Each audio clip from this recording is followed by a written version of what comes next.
Support for Consider This is provided by the University of Nebraska at Omaha College of Communication, Fine Arts, and Media.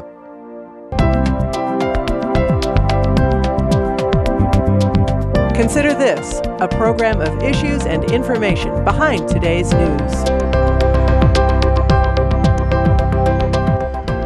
Ladies and gentlemen, without further ado, the 44th President of the United States of America,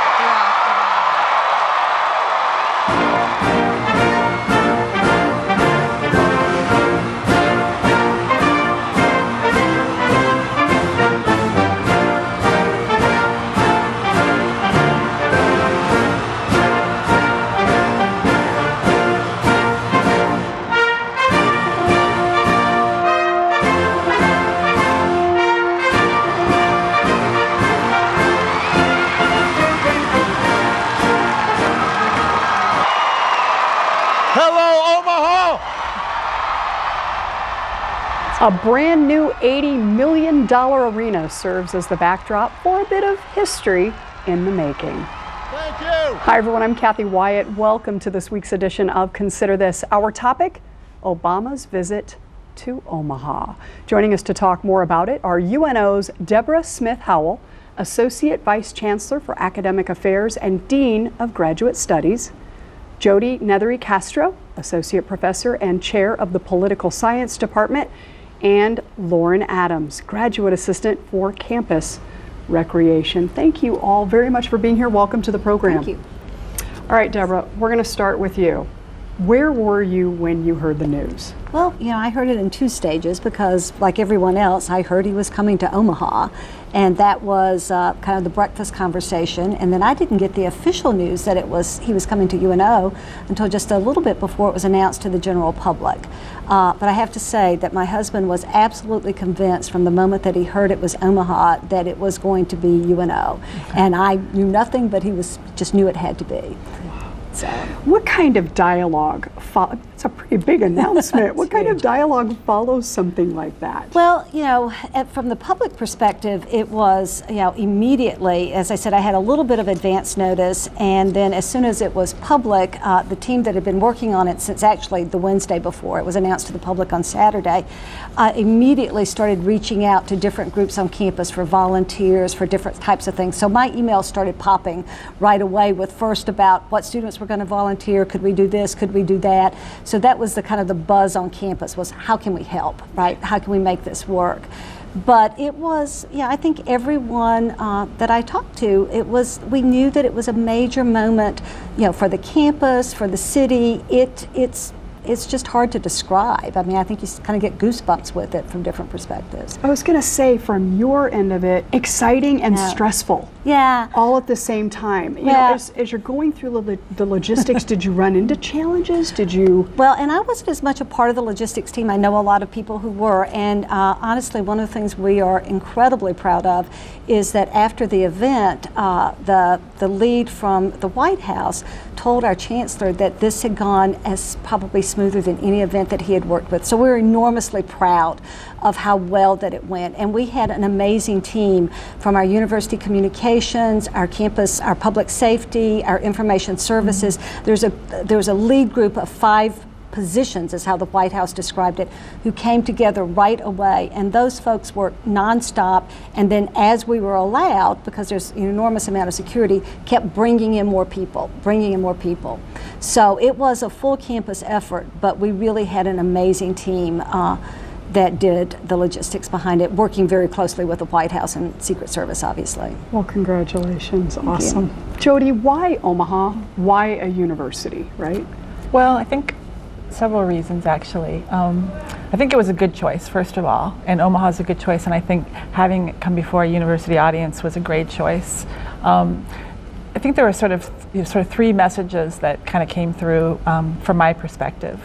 First of all, economic opportunity. The economy's getting better. I think he wanted to hit on that message. He came to a place where you can really see that happening. Unemployment here is below 3%, and with the same sense, he was trying to also balance the sensitivity to the public concern that the economy is changing, and so he wanted to hit on that message that you need to see some of the other kinds of changes that you need to make in your own lives to try to address maybe to change jobs, you might still be feeling some of the pain of the changing nature of the economy, but retooling in different ways with education can help get you to the next stage and to be able to realize the changing nature of that economy.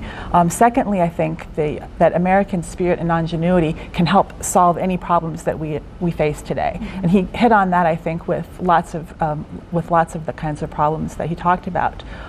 Everything from ISIS to the politics of division and hate that we're seeing with some of the discrimination and some of those kinds of things. Even things like Ebola. He came to Omaha and he gave a shout out to the Med Center where we've actually treated some of the patients that have had Ebola. So I think he was able to connect that here to the Midwest and talked about the Midwest spirit even as being sort of a resilience that helped us get through some of the problems. And then thirdly, I think he gave a call to action to the public, saying, if you want to have a future and have hope for the future, and he had hope for the future, he's going to depend on those in the young generation particularly to be able to go out there and be willing to pitch in and work together. And so coming before a university audience to make that message, I think, was really powerful. And our crowd responded fabulously. I mean, the students were cheering, and I think that they really took that message to heart. I had young children with me, my children, mm-hmm. and they left inspired. So I think that really was a great place to be. Wow. Lauren, we talk younger generation, right? You among the sea of thousands mm-hmm. there. Talk to us a little bit in terms of the percentage of that audience that really was comprised of students. So we were told from the first day that when they offered the tickets to all the students, they were planning on doing multiple different sections and people could go ticket, but all the tickets are sold out the first time. And I think all the students especially like when I went in line, I was flabbergasted by how many students were actually taking advantage of this. And mm-hmm. so to speak on the percentage of the total population of who attended, I'd probably say around 40%, just because there was a lot of community members yeah. and a lot of young families and children and just vast array of generations represented there. And so, but I think 40% would be a good solid number of how many students were there. And there was not, like, that's all you heard about for that week was with your friends. You were talking about Obama coming and how you were going to do and what time you were going to get in line and making your plans to go see him. I think viewers would be interested in knowing, when you talk about those students standing in line and you talk about the excitement that was being generated ahead, what were they saying? I mean, what were the topics of discussion? A lot of it was how easy it was for students relatively to be able to go and experience this life-changing opportunity. Mm-hmm. And so basically talking about how, it's free for students. They reserved these tickets for us, mm-hmm. And all we had to do was basically get up early, go stand in line. And considering how long the line was, it took me only 30 minutes to get through the line, which I have stood in other lines for other sporting events, and it's taken much longer than that. So the organization of it was pristine. They had it to a T of how they were going to operate it, how they were going to get people in and out as efficient as possible. But the conversations the excitement, you could just see like everyone was pumped for this event and just ready and willing to go and hear what Obama had to say. Do you think that students, as a result of this, went back and maybe did a little more homework on this president prior to going to actually seeing him in person? I would hope so. Mm-hmm. I know for me, I wanted to know kind of what he was going to be talking about and be knowledgeable on those subjects and be familiar, at least in his views and things, and then what the culture of Nebraska was and the common opinions there, and just to see kind of how that or to predict how those conversations were going to be and how his speech was going to be applied to Nebraska. And I think he did a great job meeting those expectations in my mind. Wow, so you hear the news, then you go wait in line, right? And then you talk for a little while ahead of the event, and then you're actually at the event. Mm-hmm. We have some video that really does show what the atmosphere was like, but talk to us about it from your standpoint. Absolutely. So For us, I had a group of about 3 other friends with me, and in line we were with other community members that we had never met before, and so it was a great opportunity to meet new people. But then when we got into the arena, we were fortunate enough that they, instead of sending us up to the upper level, they opened the curtain so we could go to the front row behind the media. And so we got really good seats for it, and everyone around us was super pumped for those seats. And it was across from Obama, but so across the field, but so it was pretty small, but you got a direct shot of line of shot from him. And the beginning, it was everyone's excited or whatnot, and then the more you waited and waited, especially after we saw the landing at Air Force One, everyone, the environment was like, yes, we are so ready for him. And then they announced the Nebraska president, and we were all, you could feel the just like, no, like we were so ready for Obama. But then, so you could kind of feel it getting anxious, and the anxiety levels were increasing as more people came to, and it ended up being only standing room only. But everyone, the place was maximized, the space, and it was really cool to see Baxter reach its potential for the first time, I think, especially just knowing how much people can actually fit in there. And so for the potential for future events.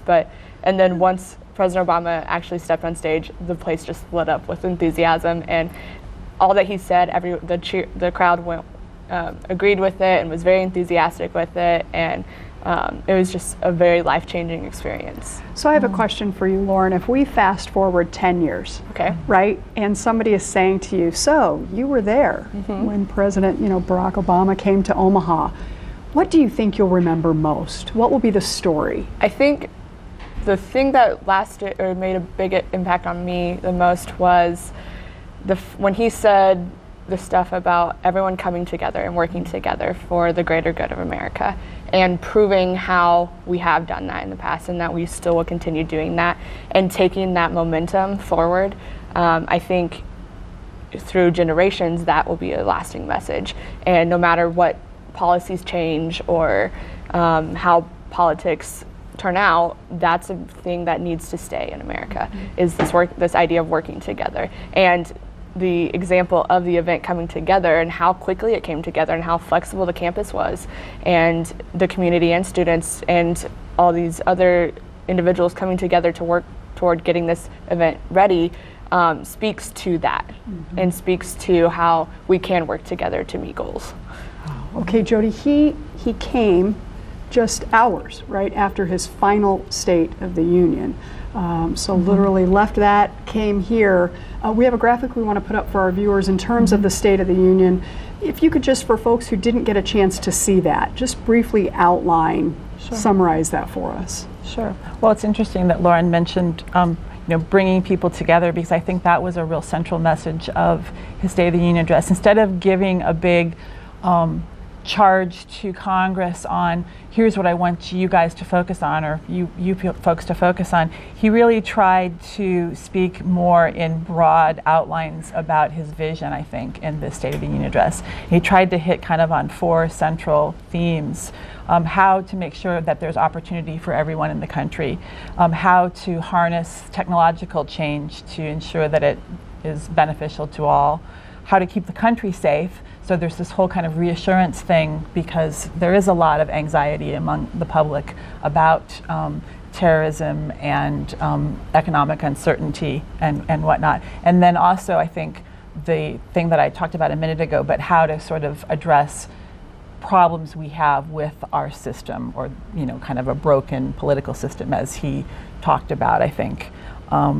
And I think this theme that you hit on, Lauren, too, about bringing everybody together, I think was kind of a glue in the whole speech. I mean, he really, time and time again, tried to address this notion of don't give in to, I think this was kind of, an indirect, maybe not so indirect swipe at at what's going on during the election campaign on the Republican side, but to not give in to the politics of tribalism, and to not try to scapegoat any members of society in the efforts to ensure our country is safe, but to be welcoming, and that our country is great when we work together, and that we can solve the problems, any challenges that come before us.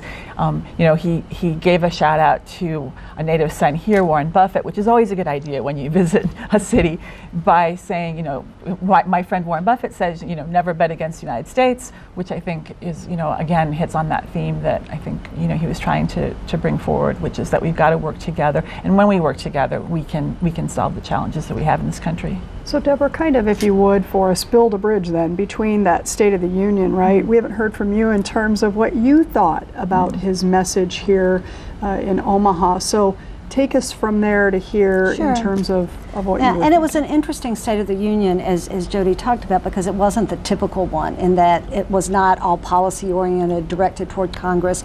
It very much was a president speaking his last kind of message and kind of the beginning of the way that he'll be leaving the White House. And when he came, and the speech that he gave here was really a reprise of the State of the Union. If you heard the State of the Union, you heard those same themes, and it was that focus on those questions. But what he did that I think was so powerful for the audience, I mean, everyone was primed to be responsive, excited to have him there. I mean, it's an amazing opportunity to hear a sitting president, regardless of what you think of his policies. But he used those same questions, but in each of those questions he localized them. He brought up something that related to Omaha, that related to this particular group, and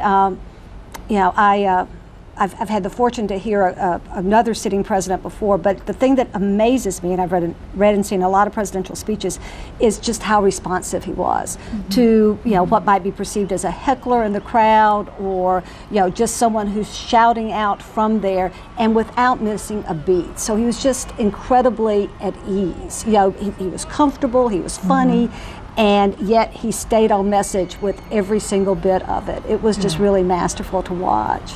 Jody, anything to add to that? Well, I have the same impression that Deborah just spoke of. He framed this visit by responding to a teacher, a local teacher from Papillion here, who introduced him at his visit, and she had written a letter saying, I'm a new mother. I'm concerned about, will this world be safe for my son that I'm raising? And Lisa Martin is her name, and he said, he came on and said, kind of, this is my answer to you. Right. And so by localizing, yes, we're going to be able to solve the problems. And he sort of talked about all of these issues that we've all spoken of, but then kind of at the end brought it back saying, so here's the answer, Lisa. We're going to work on climate change. You're still going to be able, the wildlife is still going to be here for your son to enjoy. We're going to be able to keep the world safe. We're going to work together with our allies to, fight the threat of ISIS. We're going to, keep the economy going, because we always have been. We work together. That's the way we do things best in this country. He referenced Senator Ashford's grandfather, the Swedish immigrant, who, helped bring survivors from the Holocaust over and helped fight anti-Semitism in the spirit of all things that are good in the Midwest. All of these things that he was able to sort of both nationalize but also localize all of the kind of spirit of America to solve problems, I think was just, like Deborah said, masterful.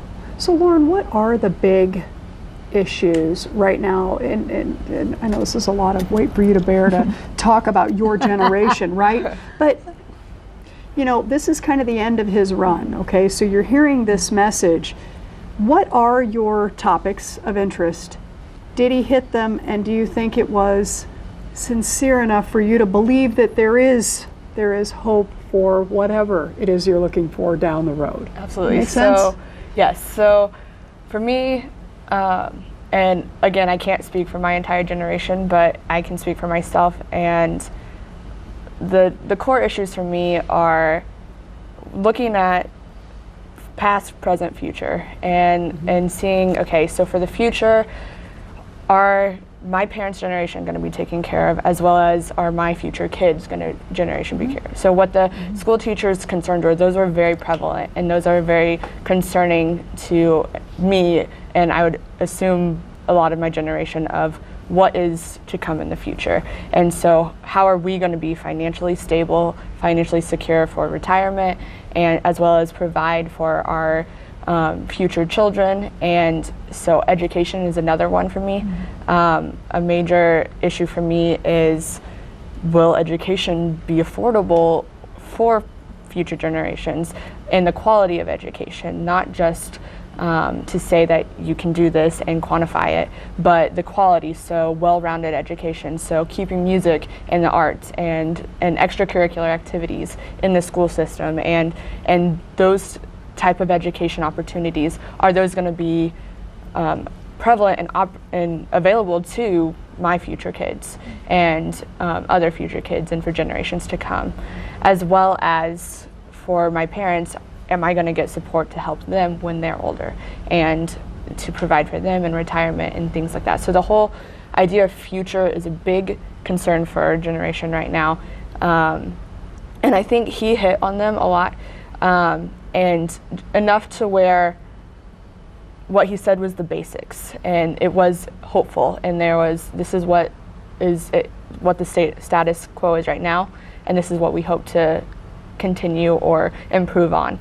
And I think where people get hung up on is in the details of those issues, and so, but I think he did a really good job of keeping it basic, local, giving opportunities, and mainly speaking on hope and providing that hope for this. And I think the response from the crowd emulated that, and so I think that's what our generation is mainly looking for. Did he miss anything, Lauren? Did you walk away and think, oh, I wish he really would have addressed that? There weren't specifics. I wish he had spoken longer, because it was only about 40 minutes and we had been waiting all day, and it was just like, that's it? Okay. But I think without getting in, I liked that it wasn't a political debate. And so I'm glad that he didn't get into details of his opinions on this or that and this, but he covered the basics. And yes, there were disagreements, and he acknowledged that, and I thought that was very professional of him to say, I know that some of you don't agree with me, and I know that some of you do, but again, going back to that working together, we can have conversations about these disagreements and come up with the ways to fix those problems and fix those issues, or at least address them. Okay, so Jody, the question now becomes, right, where do we go from here? We're early in the year. We have quite a bit to go before we get to November. So talk to us a little bit in terms of process, or what to expect, broad strokes, between now and then. Right. Well, I think this was probably his last major speech, last major kind of policy speech. So in some sense, he was sort of laying out, these are the priorities while I'm in office. I mean, he mentioned he's enjoyed being president, and he's going to try to squeeze every last minute out of the job.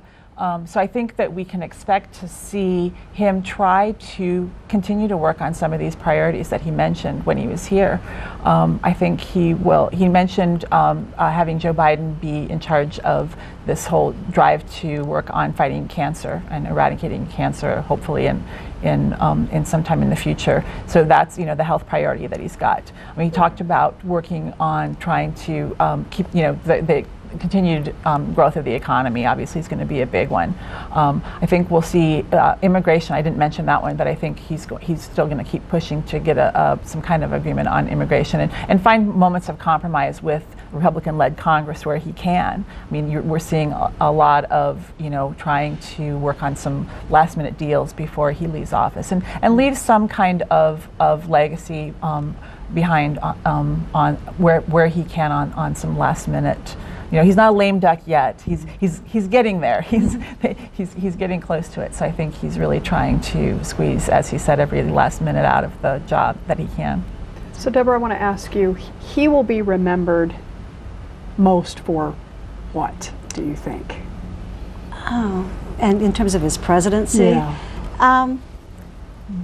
It'll be, I think, things like the Affordable Care Act. I mean, they're going to be major policies that he's going to be remembered for, but a lot of it is the symbolism, though, too. I mean, to be the first African-American president of the United States and what that meant to this country, to so many people. So it's both the policy legacies, and he's got a lot of those, but also that symbolic. And I think that's part of of what Jody was talking about a little bit too, and that focus on the questions. I mean, one of the things that he started his administration with was that ability to work across and to bring people together, and he talked about it in both the State of the Union and here in Omaha, that maybe that's his biggest disappointment.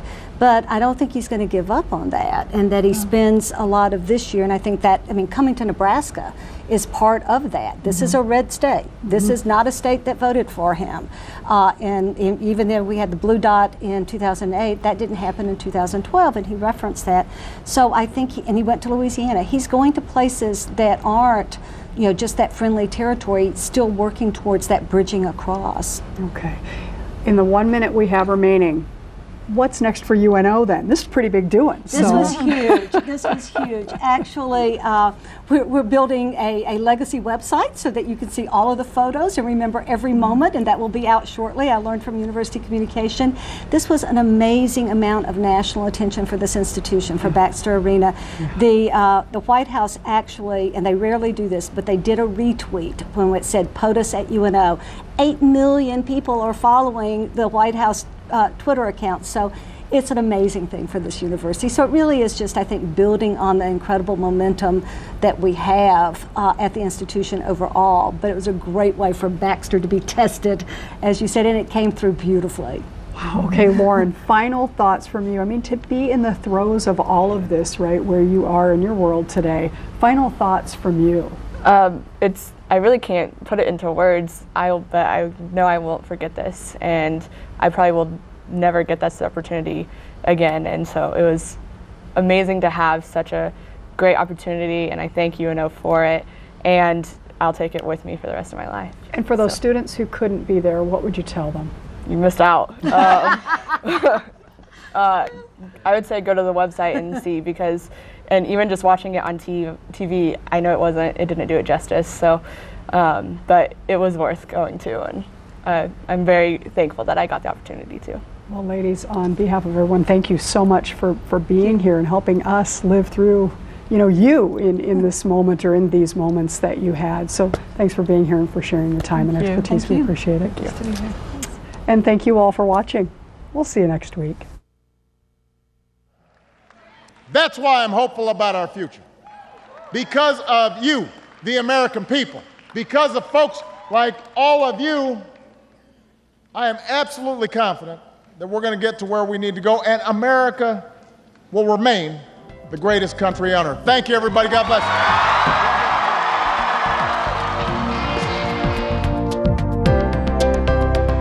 Consider This is an issues and information program produced by UNO Television. More information can be found at unotv.unomaha.edu. If you'd like to share your comments about this show, call UNO TV at 402-554-2516 during regular business hours, or email us at considerthis@tvmail.unomaha.edu.